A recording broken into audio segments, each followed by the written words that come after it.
రైతు సంక్షేమానికి కూటమి ప్రభుత్వం కట్టుబడి ఉందని విద్యుత్ శాఖ మంత్రి గొట్టిపాటి రవి తెలిపారు. కూటమి ప్రభుత్వం రాగానే 40,336 వ్యవసాయ కనెక్షన్లు మంజూరు చేశామని తెలిపారు. 22,709 కనెక్షన్లు రైతులకిచ్చి ఇప్పటికే వినియోగంలోకి తెచ్చామని వెల్లడించారు. ఒక్కో వ్యవసాయ కనెక్షన్ కు 2.60 లక్షల ఖర్చు చేస్తున్నామని చెప్పారు. ఉచిత విద్యుత్ కు 12,400 కోట్లు ఖర్చు చేస్తున్నామని తెలిపారు. ఈ ప్రభుత్వంలో వేర్వేరు రేట్లకు ట్రాన్స్ఫార్మర్లు కొనుగోలు చేశారని, ఇకపై ఎలా జరగకుండా చూస్తామని గొట్టిపాటి చెప్పారు. ట్రాన్స్ఫార్మర్ల దొంగతనాలు జరిగితే వెంటనే ఫిర్యాదు చేసి వివరాలు ఇస్తే కొత్త ట్రాన్స్ఫార్మర్లు ఇస్తామని తెలిపారు.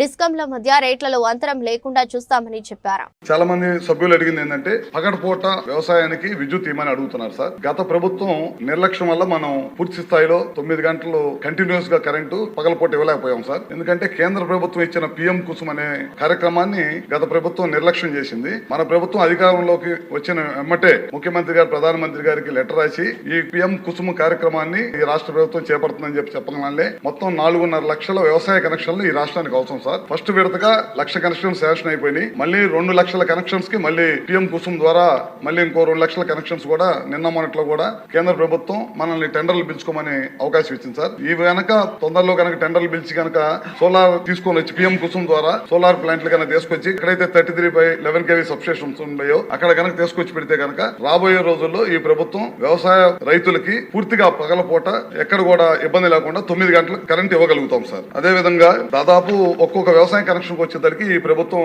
2,60,000 రూపాయలు ఖర్చు పెడతాం సార్. మనమైతే పోల్స్, ట్రాన్స్ఫార్మర్ మరియు ట్రాన్స్మిషన్ లైన్స్, పోల్స్ అయితే 3, ట్రాన్స్మిషన్ లైన్స్ అయితే 180 మీటర్లు, ఇవన్నీ కూడా మనం ఇస్తాం సార్. దాదాపు ఈ ప్రభుత్వం వ్యవసాయ కనెక్షన్స్ కానీ విద్యుత్ కింద 12,400 కోట్ల రూపాయలు పైన ఖర్చు పెడుతుంది సార్. ఇందాక మన బలరాం కృష్ణ గారు అడుగుతూ 350 కనెక్షన్స్ ఉన్నాయని చెప్పారు. అవి కూడా తొందరలోనే పూర్తి చేస్తామని చెప్పి మీ ద్వారా సభ్యులకు తెలియజేస్తా ఉన్నాం సార్. అదే విధంగా 3 సబ్స్టేషన్స్ ఎప్పటి నుంచో పెండింగ్ ఉన్నాయి అంటున్నారు. వాటిని కూడా లోడ్ ఉంటే కనుక ఆ ప్రాంతంలో లోడ్ ఉండి అవసరం, సబ్స్టేషన్ అవసరం అనుకుంటే కనుక ఖచ్చితంగా ఇమీడియట్ గా దాన్ని కూడా చేస్తాం. ఈ ప్రభుత్వం అధికారంలోకి వచ్చిన తర్వాత 3 డిస్కమ్స్ పరిధిలో దాదాపు ఇప్పటికే 70 సబ్స్టేషన్స్ టెండర్లు పిలిచే ప్రక్రియలో కొనసాగుతుంది. తొందరలోనే టెండర్లు పిలిచి ఎక్కడైతే లోడ్ ఉందో వాటిని అధిగమించడం కోసం మనం ఈ కార్యక్రమం కూడా చేపడతా ఉన్నాం సార్.